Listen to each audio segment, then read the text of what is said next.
what are the means of criticism? What are the means of the arts? What do the arts actually need criticism for? That's one of the questions. And how can criticism keep up with everything that arts can achieve? Yesterday we had Christian Demand as a guest, and his art was and his book was mentioned, addressing the issue of how the art got rid of critiques, and the role of artists, curators, and critics is something that we also addressed, is getting more fluid, and we'd like to start with that and follow up on what Nikita Dawan talked about. We agreed on each one of us presenting ourselves, and in this context, we also want to think about how in the last years in the art sphere criticism has changed and what the possible interfaces between the different arts that are represented here, music, visual arts, architecture, what the interfaces are and what interfaces might be interesting for our talk. Annesley Black, would you like to start? Thank you. My name is Annesley Black. I'm a composer, I'm a freelancer, and I'm a professor for composing in new media.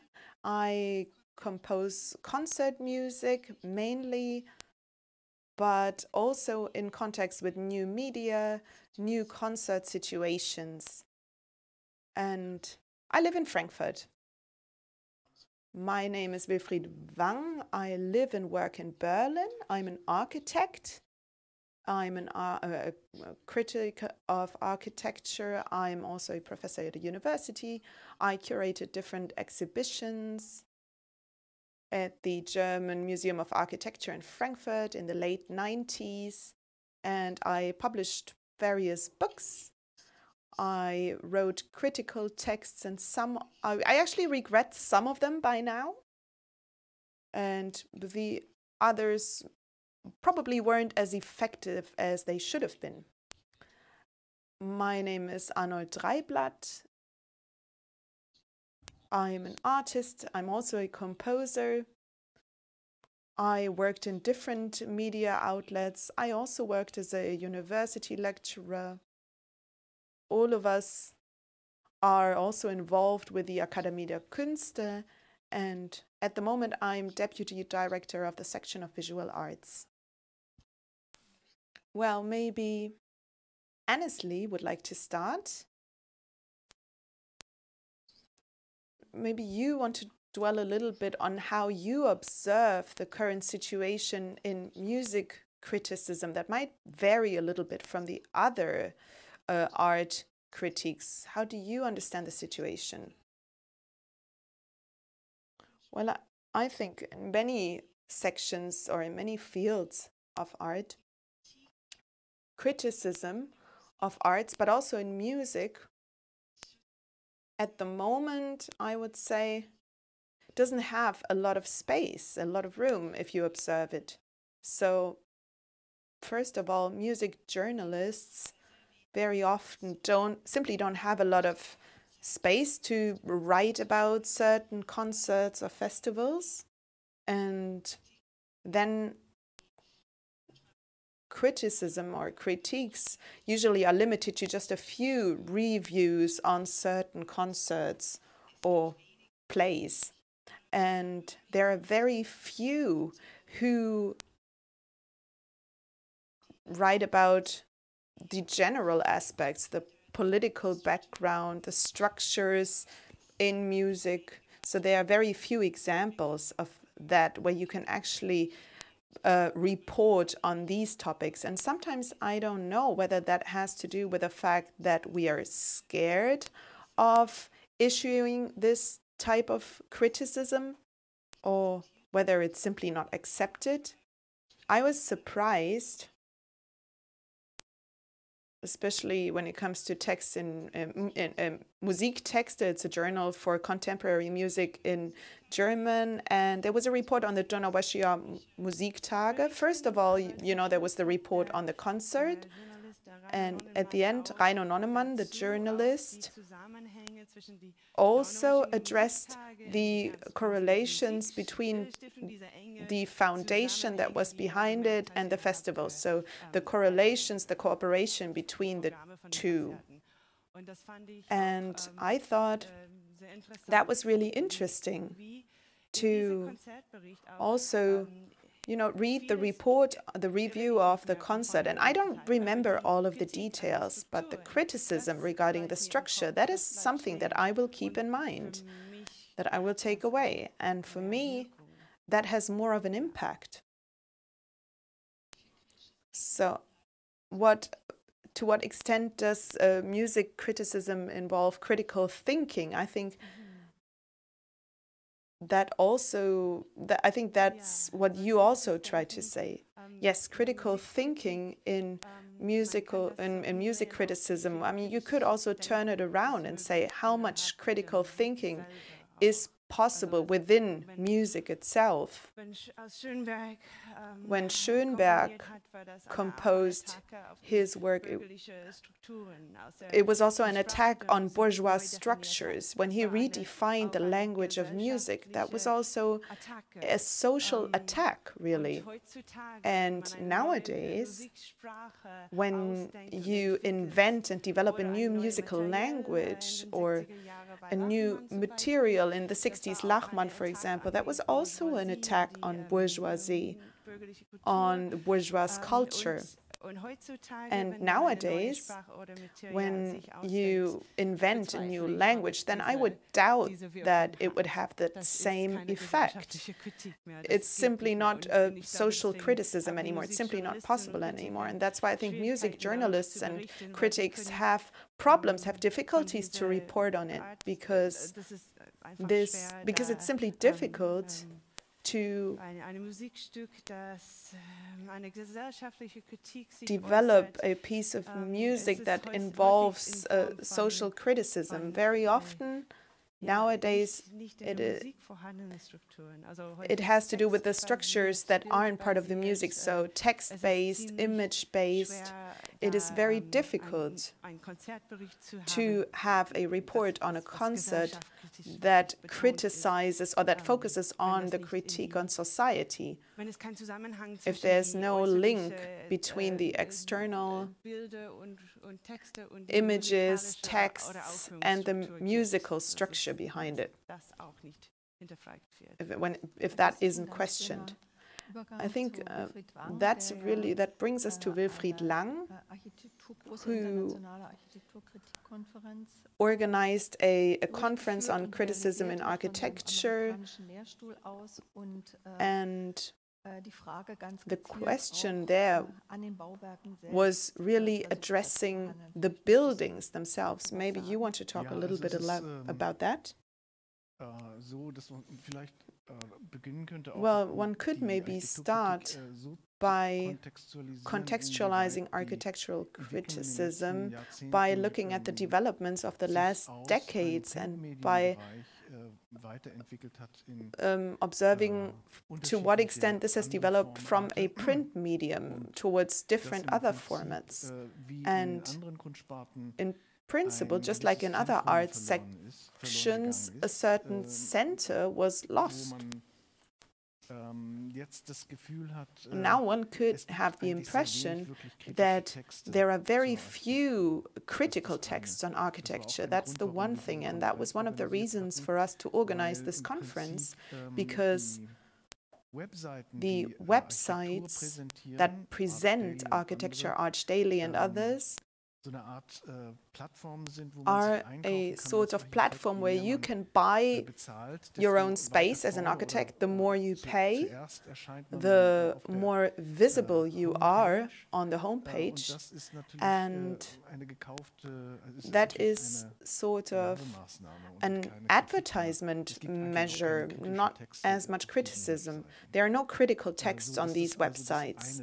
So that's the one thing. And on the other hand, architecture with the architecture industry, well, it is connected with building, with construction, and the given topics are, of course, sustainability. Also, the question of how the architectural industry will actually get up and finally implement what has been known for decades, that we simply cannot keep building the way we have been building in the past. And to what extent certain people try that out, not within Europe though, but outside of Europe. And that, I think, is what is interesting.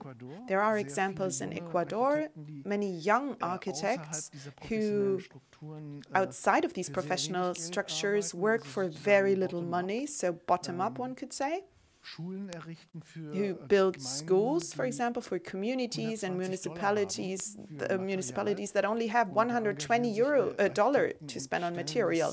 And these architects provide their knowledge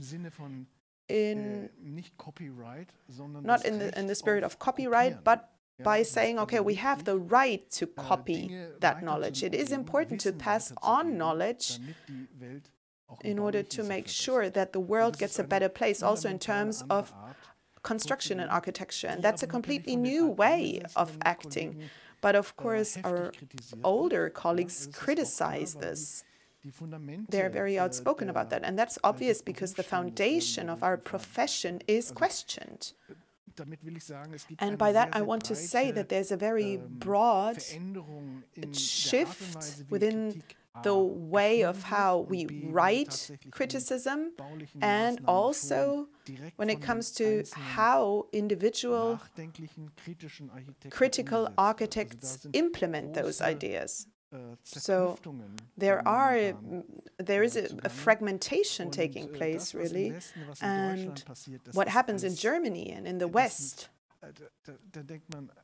well, if you look at it, then you simply think, guys, you don't get it.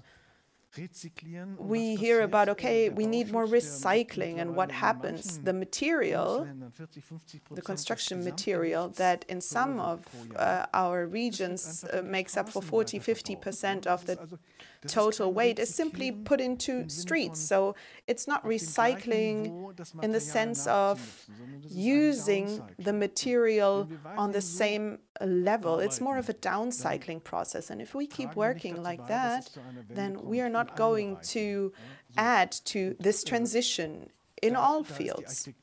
And that's where architecture criticism, written criticism, is still very lazy, because they very much focus on the big names. I don't want to name all of them now, but these people are more important for the criticisms than the changes that are taking place at the moment. And that's, of course, a problem, because the readers, people who read the Süddeutsche or other newspapers, they want to be entertained with texts that are formulated in a smart way, that, describe beautiful images. And that's another field. Images are more important than the quality, the substance itself. Thema, was wir haben, dass eigentlich die Architekten, also wenn man will, die Künstler, eine kritische Praxis vorwegnehmen und die Architekturkritik es, wie es scheint, nicht so einfach hat, an den Stellen anzusetzen. Was könnte sich oder wie könnte sich auch vielleicht die Plattform oder die Distribution für How could the platform or the distribution change for such a modified art criticism, or what could it look like? I think that congresses like this one, or that, let's say, within certain circles, certain communities, such different positions, such different views should be reinforced. And I've read that Niklas Mark will also be attending the symposium, and we should ask him what he thinks of this. So there are renowned colleagues among them, and you might ask them to describe their positions. Now, perhaps first as to Arnold Dreyblatt, who works in the field of visual arts and in the field of music, and he works in Berlin and Bonn, and he came here, and he will also be playing here, performing here tonight. And he had a difficult trip coming here. And you also started a community in the United States back in the 1970s. And the question arising for me is how a dialogue which defined the community at that time could be restored, a dialogue between visual arts and criticism. Or what changes did you witness when you lived there? First of all, from the point of view of visual arts. Now, one thing is clear here. In the last few years,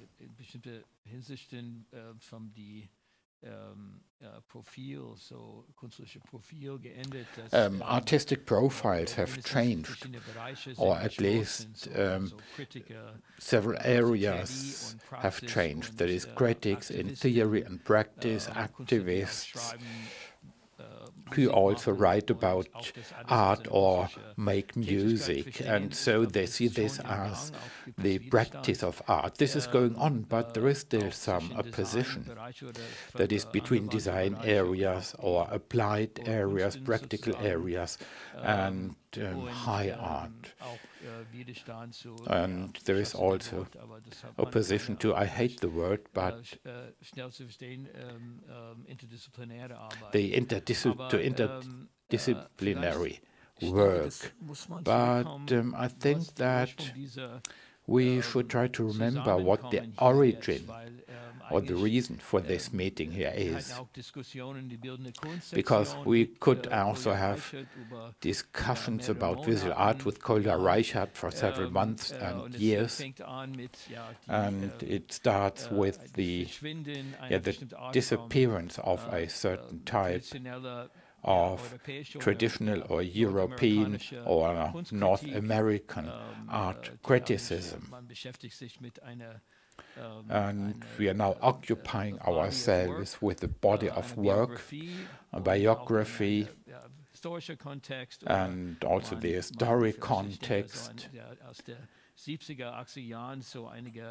And in the 70s or 80s, and even before that, some important texts were written, which now have disclosed a new trend, which may have changed our attitude to artistic processes. I must say, perhaps not everybody was here yesterday, but at the end of the day, I felt that I was attending a funeral. Perhaps the party yesterday evening was the after-funeral party, as in New Orleans, where you party after the body has been interred. Or this morning, during the keynote speech, I thought it might be only this type of criticism is dead. Yeah, of course, it's about money, how you can make a living with it, and all the network. And yesterday, I learned a new term that is the legacy media. And yesterday, tomorrow's, and also the generation, I think it was the intention yesterday to bring together several generations, and it was very clear that a certain generation doesn't expect this anymore. That is criticism, or the prior idea of criticism. And there is no need for this. Nobody's missing it. There was a big slide here, like in communication theory, input, output, who is listening, nobody is listening, nobody knows where you are, everything is very fast and short. But otherwise, well, I would say that yesterday, I mean, we're talking about the future of criticism, but actually it's the future of post-criticism, because criticism doesn't exist anymore. Or perhaps it does, or perhaps the criticism is not coming from us, but from other continents. Sorry, I think that was very confusing. Yeah, but the question is, isn't it a different type of criticism, which is no longer in line with our ideas or the experiences made in the 70s, but rather other networks, other communities? Yeah, for instance, New Models was here yesterday. I had been waiting, and what are they supposed to do if it's all as it is? And I only understood presence. Okay, presence. Yeah, it may be here, it may be at a certain place together with others, but, well, it may also have a different meaning. So I think we should now try to find out what presence means and how it happens. Now, we are sitting here together, but then we are in a circle, yeah?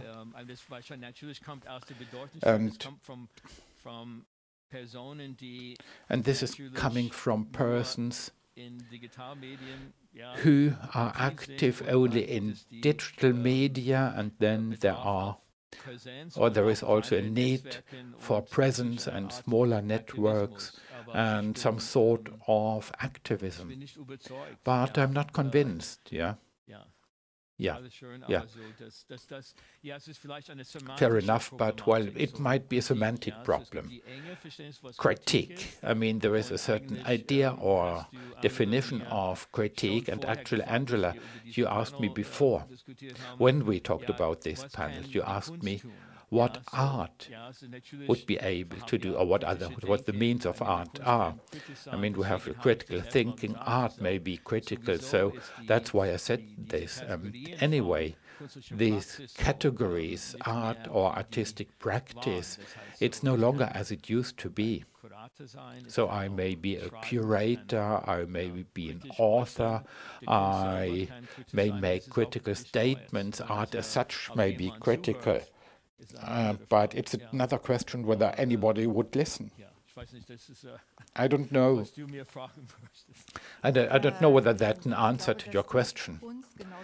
Well, I think that art has changed as criticism has. And we heard this about architecture. So I would not speak of a funeral, I would speak of a change, and which is also occurring in the world of art and critique. And now back to Annesley, in particular when we talk about what the means of art are. I mean, where do you see any options to be critical of society in your art, in your music? Well, I think it's actually quite difficult for composers and musicians. Many of them are trying to find a political statement, or they want to make a political statement, but they do not know how to do it. And there are several ways of doing it, and which are being tried out. For instance, I mentioned some. That is to also projecting texts or images, spoken texts, or text on flyers which would accompany the music. But anyway, I myself am not convinced when I hear such pieces of music, and there is a soprano who's a great singer, but she uses a megaphone and she speaks political texts. But isn't this, I mean, where these events take place, isn't it about the context where they are taking place? That's a big question nowadays. I mean, there is the A music here in Germany yesterday. We got some non-A music. And there is some communication between these different worlds, but it's more of a coexistence, or there are pieces for orchestras to which indie rock musicians are invited, and the orchestra plays his new music. Sometimes people are put next to one another. But this exchange, it's a cultural and also an aesthetic exchange, which isn't taking place. So the musicians who are sometimes invited from outside, nevertheless, they stay on their own realms. There is a sort of partition between them and the orchestra. And for me, these frameworks are very important. There are some composers, some artists who put themselves into question. They put the frameworks into question. They go beyond it, and they make music in other spaces, in other spheres, and with other institutions. So this does also exist, and this is a very refreshing development which has been going on for a while, but nevertheless, the question is, what do we do with the existing structures? Because there are also people, the musicians in orchestras, the singers, they also perform on stages. And this is also great art, and the concert halls are beautiful. Sitting in such a concert hall and listening to the music there, I mean, it sounds great. It's beautiful acoustics, beautiful rooms, beautiful places. So how do you work with such structures? Also in new fields. Well, there are some interesting parallels in music. There's the places or how the medium has changed from churches to evening music or the table music when musicians played in the background, or the first orchestra performances of Beethoven and his colleagues. And actually this was a pretext to meet socially, and people talked during the concert, they flirted, they communicated, but only very few really were listening to the music, and the actual pretext was a sort of social event. They just wanted a reason to meet. And because of the bourgeois movement in the 19th century, this was consolidated, and there were then specific concert halls with this special purpose, and they became sacred places where people only listened to music, and this was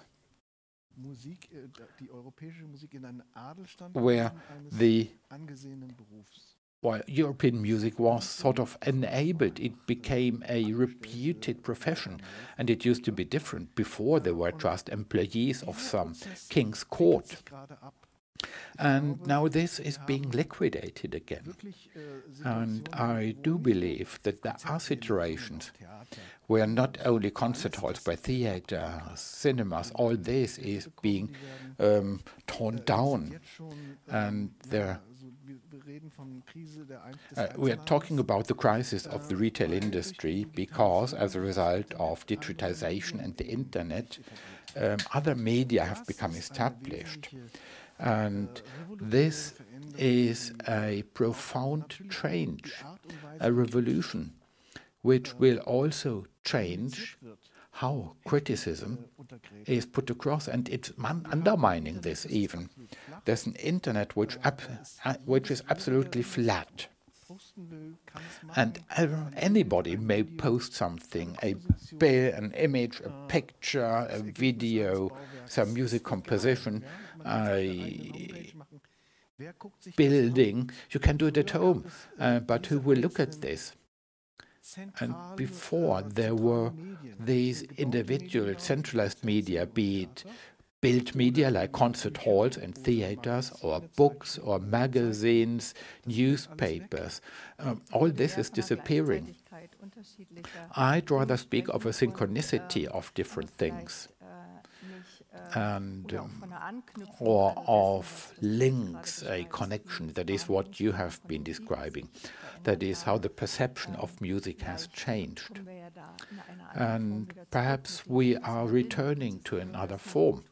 So I would not assume a pessimistic view, but I would try to see the different options and coming back to your own work.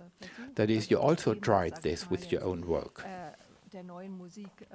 That is, which is often ascribed to the new music. And this is actually an ignorance of non-European music. And for instance, I'm thinking of your piece where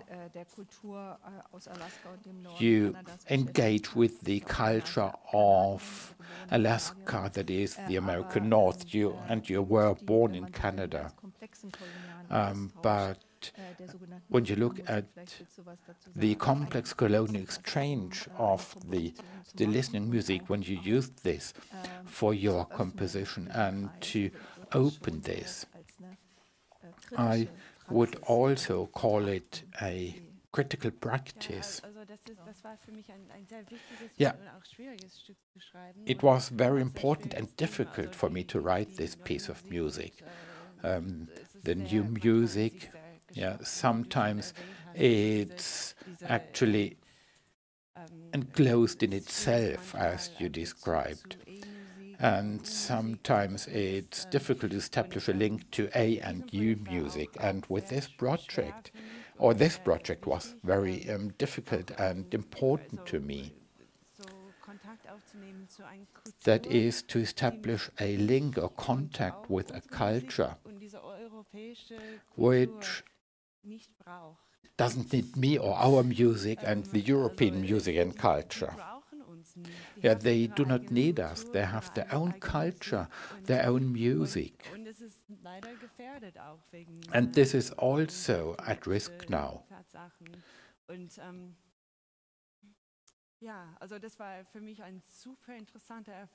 And it was a very interesting experience for me. There was this exchange. And then there was the recognition for me, or I realized that they didn't need me, nor my piece of music. And I don't know what does it mean. You said, I use fiddle music. And for me,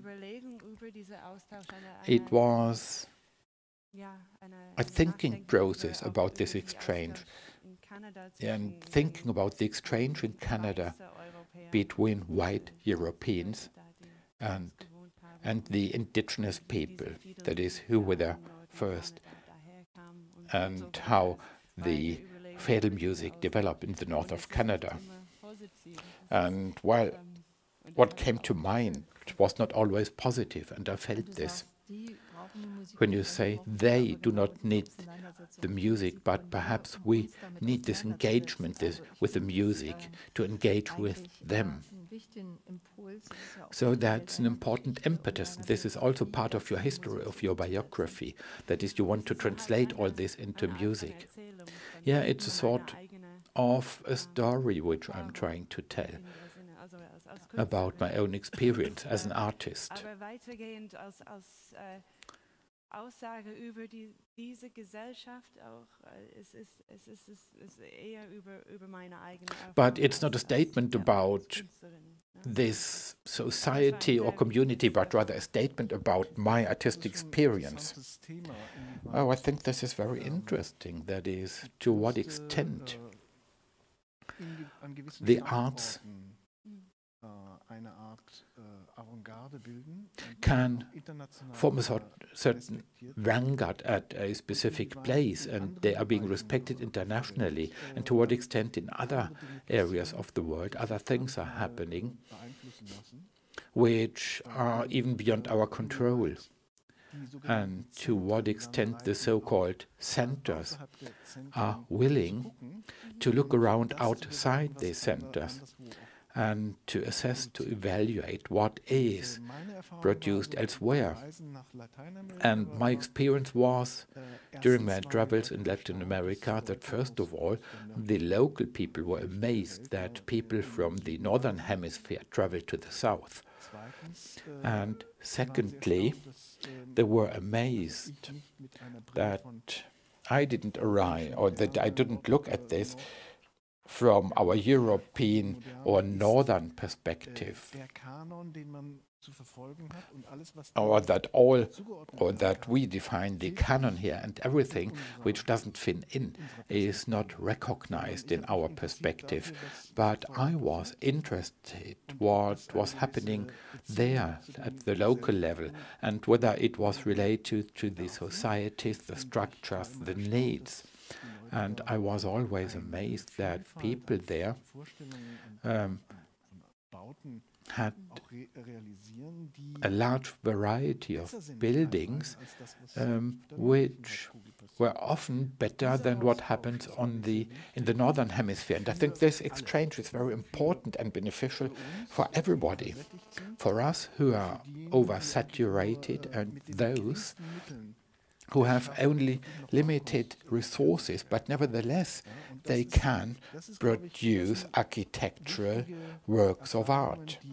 And these are important experiences which are also relevant to the critical judgment. They should be taken into account there. It happens to some extent. There are also some colleagues in Munich, Andras Leppich, who also studies these phenomena in the southern hemisphere. He has done so for several years now. So it's not only so that this wouldn't exist in the northern hemisphere, but it's only very little. And the question is, how can we organize an exchange? What do we learn?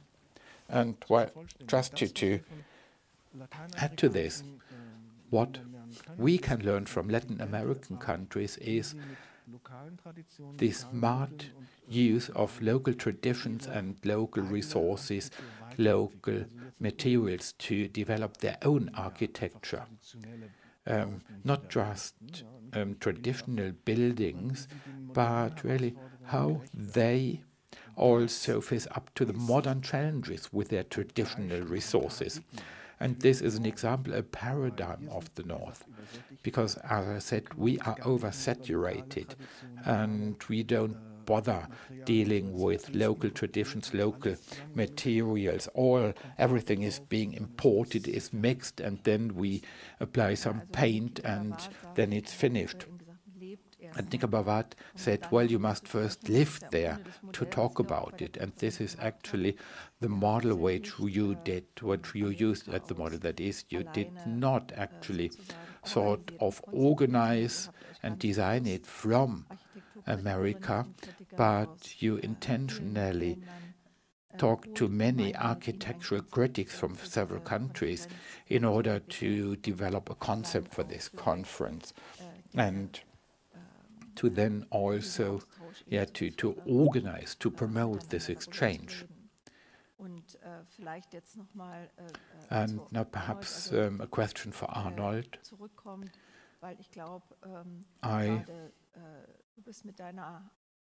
Well,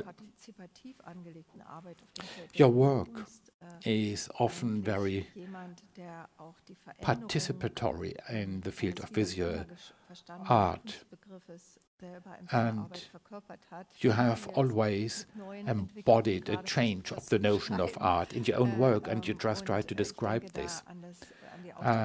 For instance, I'm thinking of the exhibition with the Black Mountain College, where with the studies, and now the publication has just come out. So with performative, you called it performing archive. So you tried to do that, to also engage critically with such things as an artist working with this, with memories, with commemoration, with texts.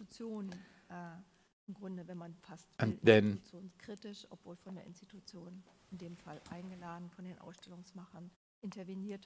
then you intervene with the institutions which invited you. Perhaps you could elaborate on this. Well, your reference, I mean, you mentioned some of my projects, and over the years, my own work was really sort of a research project in order to do research on this archive in a living form. So to establish an open form of involving the audience. This Black Mountain project, for example, that took place in the train station in Hamburg some years ago, we invited art students who basically lived in the museums, one could say, and they worked with the archive live, and They read some of the content and organized projects or developed projects in a participatory way over months. And I think it's also the analysis or the research on how the things that are stored there in the archive, how we can include them in a new way in our work, or also with the archive of the Academy of Arts, an idea of John Cage that shows the inventory of an archive in a new way every day, reorganizes everything. So that was brought sort of from the basement and included in a new type of exhibition. But I think all of us are sort of searching ways of how to bringing the past into the present and building or understanding the future based on that. Maybe it is important. I think all of us are. Well, I'm not teaching at university anymore, as you said, but nonetheless, we all have that background, and I think we have to remain students for the rest of our lives. And that's not that easy. And the discussion regarding music, for example, yesterday, I spent the evening, well, I wasn't the DJ, but the context was there, and that was very interesting to see how a music performance is nowadays understood. So what does DJing actually mean? This collage, for example, with the goal of making people move themselves. And what I meant regarding music, it's just as much music, at least that's what I understand, that something was killed as well. For example, long players are now coming out in limited editions, Spotify and so on. I don't have to explain that, but it's happening somewhere else. Things are happening somewhere else. Of course, the generations now grew up in a different environment. And these terms, you know, musician, composer, musical interpreters, has sort of exploded in just like the different types of art. And that is being questioned. Who is asking the question? Who is the audience? What type of institution or in what sort of space? Who is paying for the space, for the rooms? Both sides. And what's the expectation? Who is going to come? Or is it more of a thing like there is a danger that something might be hip and young people go there and dance? Does that mean that we're in the presence? But I think that these other spaces are very interesting. So that I have a very eclectical background. I work in theater, in music, in visual arts, in media art, film, video art, and this has always changed, but now we realize that it's not just the funeral of critique, but also the funeral of, or a transition of what you said. Many medias are now being received in a different way. And of course, there are tendencies that certain generations that we denounce them. That's not art, really. I told my students that I don't know what good art or bad art is. All I know is what I'm interested in. But what I'm interested in when I look back at my biography, well, of course that changes. I was interested in other things 15 years ago, and now the times have changed. And I think that's also very important. Well, I think that was a very important aspect that, on the one hand, influences and changes our thinking and develops it further. But at the end of the day, the question also in architecture is, what contribution does the respective art give or provide to the awareness of the individual, and what does it add to the reality of a community? And if you then ask, of course, buildings have a stronger impact on the way of living of people, a bigger impact than music or paintings and so on. But of course, there are paintings or pieces of art, music that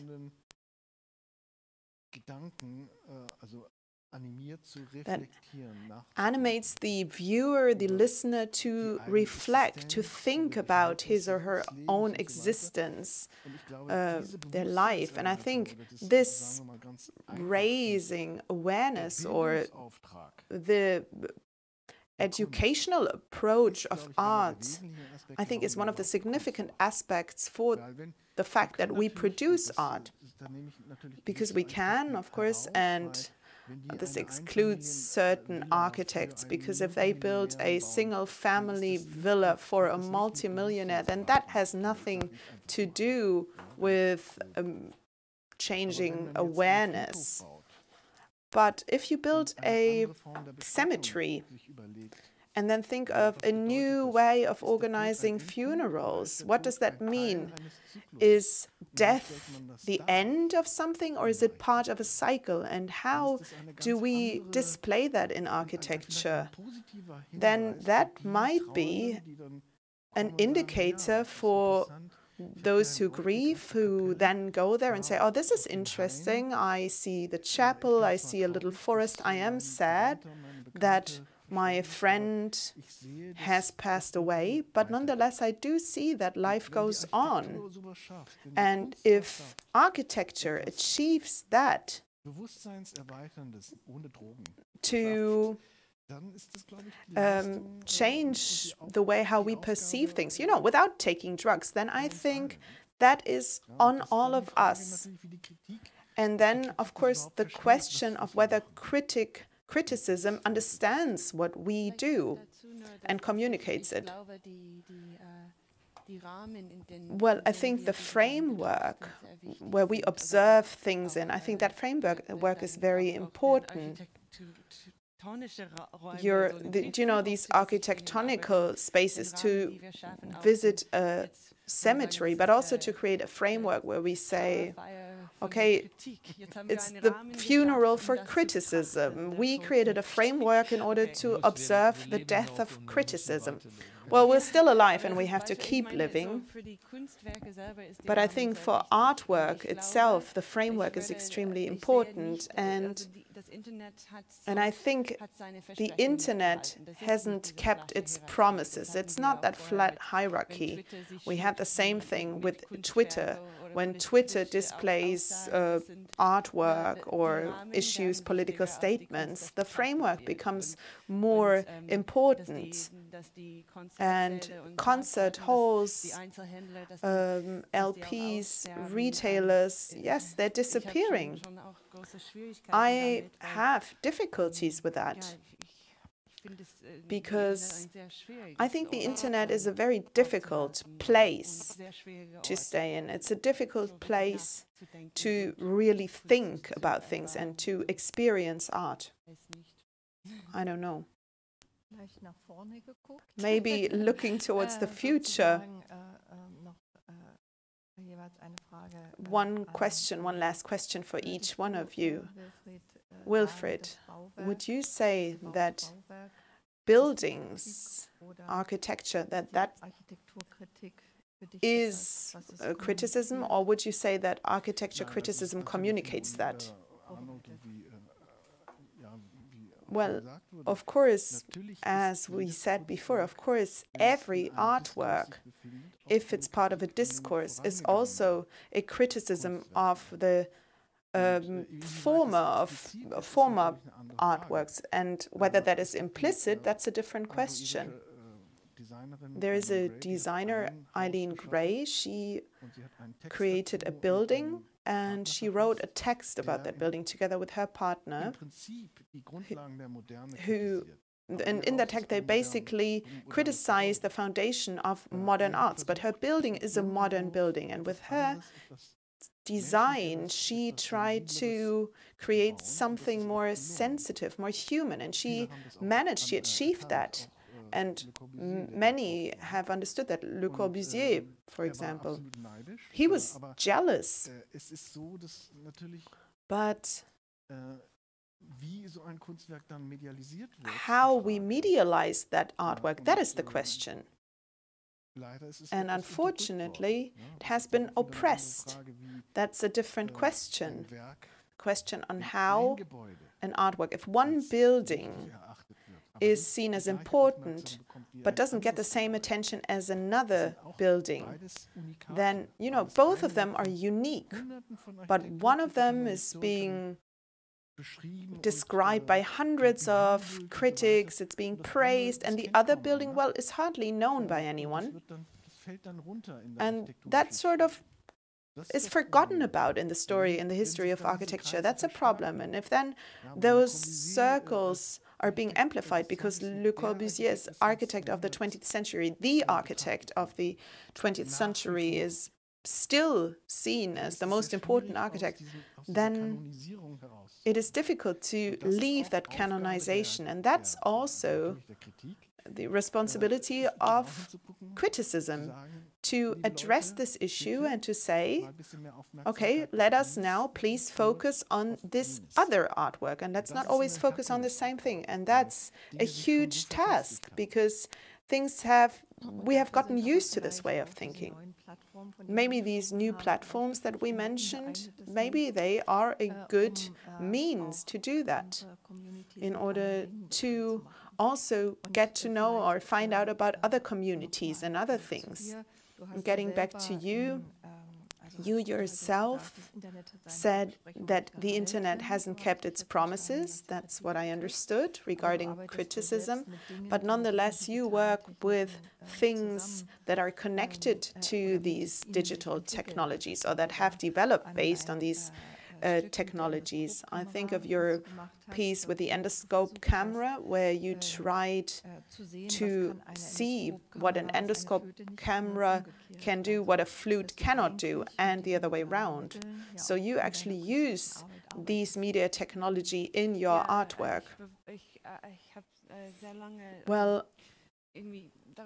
I spend a lot of time thinking about these topics, and I think that for me, the temptation is really to make something invisible visible, something physical, you know, something that is on the stage. A flute, for example, is very mysterious, because you don't tend to see what is inside a flute.